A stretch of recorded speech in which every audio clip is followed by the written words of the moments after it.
the night had started. The night I fell asleep to the sound of a true crime documentary playing in the background. It was a typical Tuesday evening, and I had decided to unwind after a long day by watching some TV before bed. The fluorescent lights of my apartment hummed, casting a sterile glow on the worn fabric of my couch. Outside, the city murmured, a distant symphony of car horns and sirens that usually lulled me to sleep. The documentary was about a series of bizarre occurrences in a small town, a place swallowed by urban sprawl, yet clinging to its unsettling secrets. I found myself drifting off to sleep as the narrator's voice became a gentle hum in the background, a droning monotone that blended seamlessly with the white noise of the city. My eyelids grew heavy, each blink lasting a fraction longer than the last. As I settled deeper into the couch, I felt my body relax, my muscles releasing their tension, and my mind letting go of the day's worries. The documentary continued to play, its words becoming a gentle stream of sound that washed over me, carrying me away on a tide of fatigue. I didn't even notice when the documentary ended and the streaming service menu came back on. The screensaver, a rotating carousel of movie posters and TV show thumbnails, flickered across my vision, momentarily jolting me awake before I succumbed once more to the embrace of sleep. The air in the room felt thick, heavy with the weight of exhaustion and the lingering dread inspired by the true crime stories. I vaguely remember the rhythmic pulsing of the screen, a hypnotic beacon in the encroaching darkness. The darkness was almost palpable, a living, breathing entity that wrapped itself around me, holding me in its grasp. I felt myself becoming one with the shadows, my consciousness merging with the blackness that surrounded me. It was a strange, disorienting sensation, as if I was losing myself in the void, becoming a part of something larger than myself. And yet, even as I drifted deeper into the abyss, I was aware of the screen, its gentle glow, a reminder of the world outside my little bubble of darkness. I was trapped in a state of limbo, suspended between wakefulness and sleep, unable to fully surrender to either. As I slowly opened my eyes, I was greeted by an unfamiliar title on the screen, The Amelia Project. At first, I thought it was just a recommendation based on my viewing history, a calculated suggestion from the algorithm designed to keep me glued to the screen. But as I read the description, a knot of unease tightened in my stomach, and my heart started to sink. The words swam before my eyes, blurring into a disturbing message. It said something about a film that explores the daily life of a woman, detailing every mundane detail of her routine. I thought it sounded boring, the kind of pretentious art film that film students make to torture their professors. But my curiosity got the better of me, a morbid fascination that I couldn't quite explain. Against my better judgment, and with a growing sense of foreboding, I decided to click on it. The movie started playing, and I was immediately shocked to see that the main character was me. Or at least, it was a woman who looked exactly like me,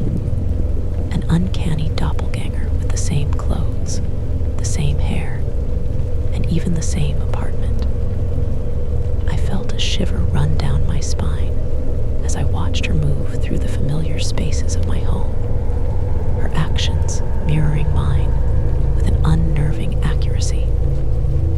It was as if I was watching myself from outside my body, a detached observer of my own existence.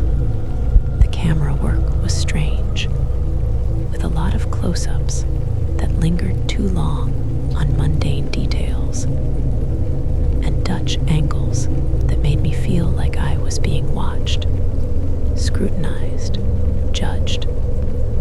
As I watched, I felt a chill run down my spine. The air in the room seemed to drop several degrees, and the hairs on my arms stood on end. The image on the screen was undeniably me, yet somehow wrong. It was like looking into a distorted mirror, a reflection that captured the surface, but missed the essence. The on-screen Amelia was going about her day, doing all the things I did on a typical day. She woke up, stretched, and glanced at the clock on her nightstand. She brushed her teeth with methodical precision, her eyes vacant and distant. She made herself a cup of coffee, the same brand I always drank, and sat at the kitchen table, staring blankly out the window. It was all so familiar, yet so unsettling. I tried to tell myself it was just a movie, a bizarre coincidence, a trick of the light. But the sense of unease grew with every passing minute, tightening its grip on my sanity. The more I watched, the more convinced I became that this wasn't just a film. It was something else, something sinister. My heart pounded in my chest, a frantic drumbeat against the silence of my apartment. The sound seemed to come from inside the walls, a subtle but persistent scraping that sent shivers down my spine. I strained my ears, trying to pinpoint the source, but it was gone as quickly as it had appeared, leaving me with a lingering sense of dread. As the film progressed, I started to notice strange glitches. The on-screen Amelia would freeze for a second, her expression frozen in a silent scream, and then skip forward in time, missing a crucial moment or a line of dialogue. At first, I thought it was just a problem with the streaming service, a temporary hiccup in the digital stream. But then I started to experience the same glitches in real life. The lights in my apartment would flicker, casting dancing shadows on the walls, and I would feel a sudden chill, a blast of icy air that seemed to emanate from nowhere, even though the thermostat was set to a comfortable temperature. It was as if the film was bleeding into my reality, seeping through the screen and infecting my world, and I was powerless to stop it. I tried to change the channel, desperately fumbling for the remote, but the menu was stuck on the Amelia Project. It was the only title available, the only option, and I couldn't escape it. The remote was unresponsive, the buttons offering no relief, only the haunting glow of the screen and the relentless, inescapable film. I felt like I was trapped in a never-ending loop, a prisoner of my own making, forced to watch the same scenes over and over again. The on-screen Amelia was now experiencing the same glitches as me. She would look around, confused, her eyes darting nervously from side to side as the camera work became more erratic. The camera jerked and weaved as if operated by a shaky hand, and the focus shifted wildly, blurring the edges of the scene. The film was descending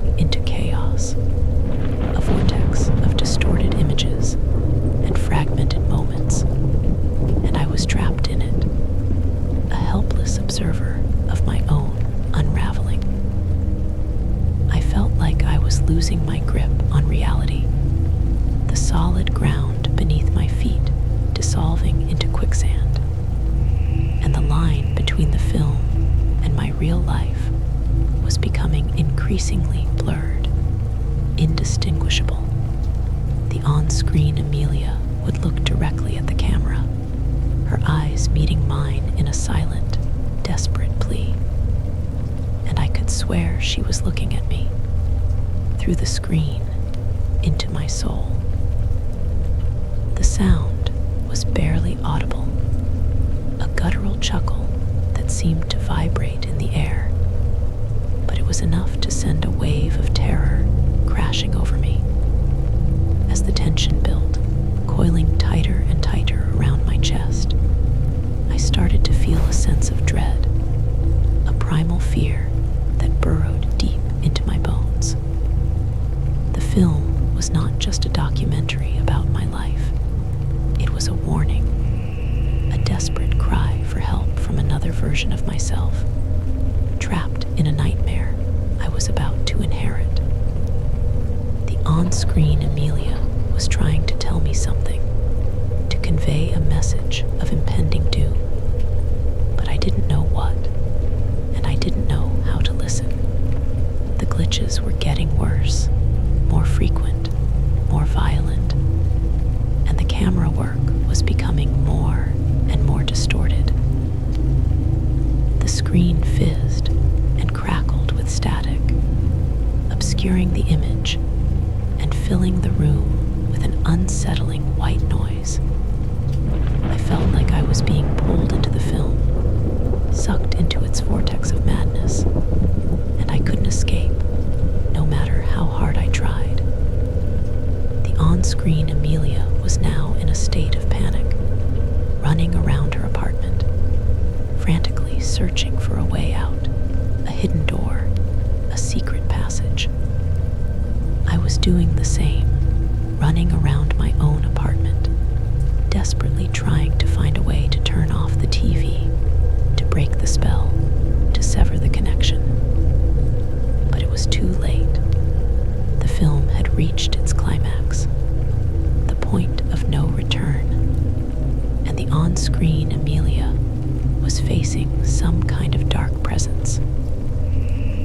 The sound reverberated through my apartment, shaking the walls and rattling the windows.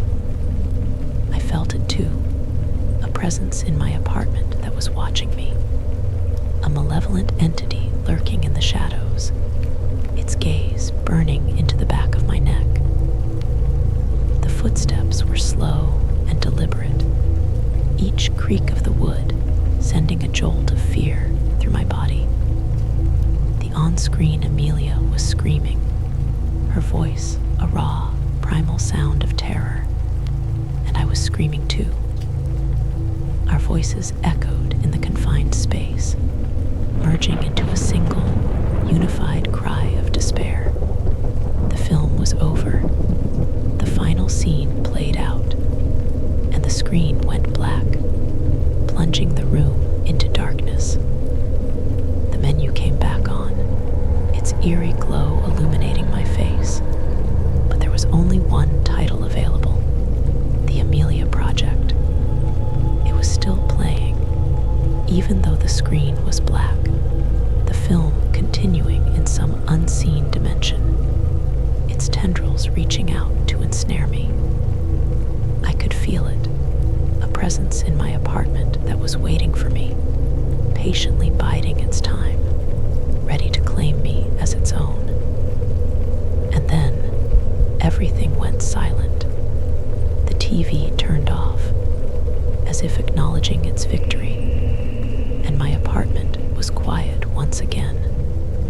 An unnatural, suffocating silence that was more terrifying than any noise. But I knew that the film was still out there, lurking just beyond the veil of reality, waiting for me to slip up, to let my guard down. I was trapped in the Amelia Project, a prisoner in my own life, and I didn't know how to escape, or if escape was even possible. As I sat there in the darkness, paralyzed by fear, I realized that I might already be dead, that this might be my purgatory, my own personal hell. The film was my reality now, and I was just a character in a never-ending horror movie, a puppet dancing to the tune of some unseen puppeteer. The thought sent chills down my spine, a gust of icy wind that swept through the room, carrying with it the scent of decay and the whisper of madness.